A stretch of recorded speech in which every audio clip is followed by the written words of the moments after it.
संदीप जी, राज ठाकरेंच्या घरासमोरच असं का सपशेल दंडेलशाही आहे. हे चुकीचं चाललंय जे काय पोलिसांचं. रस्त्यावर उभे असलेल्या लोकांना काय म्हणून नेत आहेत तुम्ही सांगा तर खरी त्यांना. ही पद्धत नाहीये बरोबर कुठली. ही सगळी दडपशाही चालली आहे, हुकुमशाही चालली आहे. ही गोष्ट अगदी योग्य नाहीये. पोलिसांची दादागिरी त्या मुलाला तर कशाला उचलतात, काय त्यांनी केलंय. सगळी दृश्य आपण या ठिकाणी पाहतोय. पोलिसांचा मोठा बंदोबस्त सध्या संपूर्ण परिसरात वाढलेला आहे. ज्या पद्धतीनं या ठिकाणी आंदोलन केलं जाणार होतं, बोललं जात होतं, त्या अनुषंगाने पोलिसांनी कारवाई केली आहे असं सुद्धा बोललं जात आहे. हे पोलिसांचं अपयश आहे म्हणा. नाही, निश्चित नाही. हे कशाला करतायत, म्हणजे काय केलं त्या पोराने म्हणून त्यांना करतायत.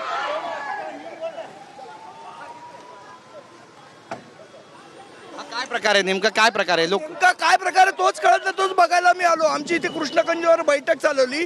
सिनियरना मी विचारतो काय प्रकार आहे, ते सांगायला तयार नाहीत काय प्रकार आहे. नक्कीच नक्कीच वकील आहे त्या ठिकाणी. क्यों लिया आपको क्यों लिया? पता नहीं, they are fucking coward or something. They will not do anything. जब मोदी डरता है पुलिस को आगे. नक्कीच बघा या ठिकाणी घोषणाबाजी सुरू झाली आणि मोठी गर्दी जी आहे ती सुद्धा आपण पाहतोय. बघा या ठिकाणी राज ठाकरे यांच्या घराच्या समोर आता झाल्याचं चित्र आपल्याला पाहायला मिळते आणि माहीम पोलीस ठाण्यात या सगळ्यांना नेण्यात येत आहे अशी सुद्धा माहिती मिळते. एकंदरीतच आपण पाहतोय की छत्रपती शिवाजी महाराज पार्कामध्ये सगळे तरुण तरुणी एकत्र आले होते आणि ज्यांच्या सोबत हा सगळा प्रकार घडला त्यांच्याशी बातचीत. क्या हुआ, आपको पुलिस कब्जे में ले रही? हाँ, हम लोग यहाँ, मैं मेरी सिस्टर्स के साथ आई थी यहाँ घूमने के लिए. बाद में पता चला यहाँ नाकाबंदी है. हमने पूछा नहीं, मेरी बहन बैठी थी, मैं अपनी बहन के साथ खड़ी थी वहाँ पे. आके उन्होंने मेरी बहन को पकड़ लिया तो हम लोग बोले कि चलो अपनी बहन को छुड़ाते, तो बोलते ये भी साथ में, इसको पकड़ो, इसको भी पकड़ो. पूरा मेरा हिजाब खोल डाला. ये क्या है, कोई प्राइवेसी नहीं है हमारी, कोई इज्जत नहीं है. तुम रीजन देखिए, हमें पकड़ोगे क्या?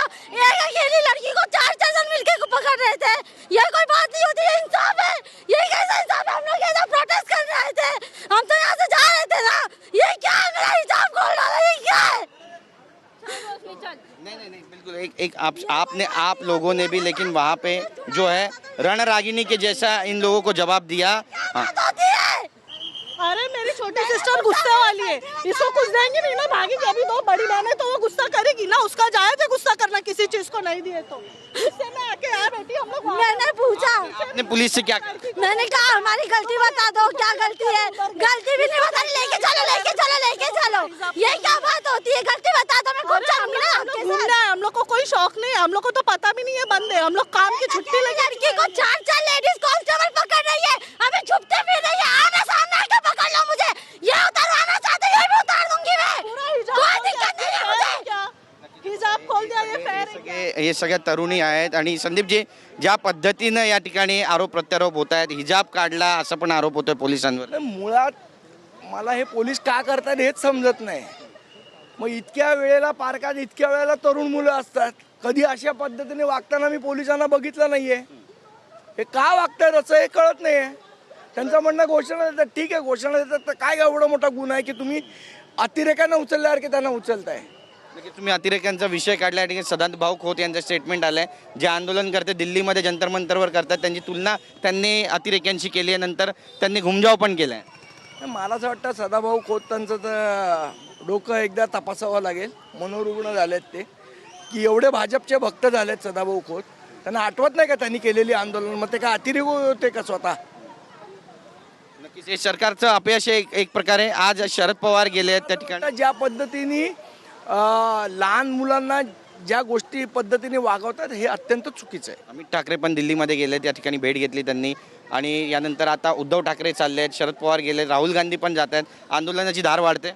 निश्चितपणे मला असं वाटतं सरकारने वेळीच धोक्याची घंटा ओळखली पाहिजे. नक्कीच धन्यवाद आमची बातचीत केल्याबद्दल. तर आपण पाहतो या ठिकाणी जो रोष आहे तो उफाळून येताना पाहायला मिळतोय. कॅमेरा पर्सन संतोष चरण मार्गमसह गिरीश गायकवाड, TV9 मराठी, मुंबई.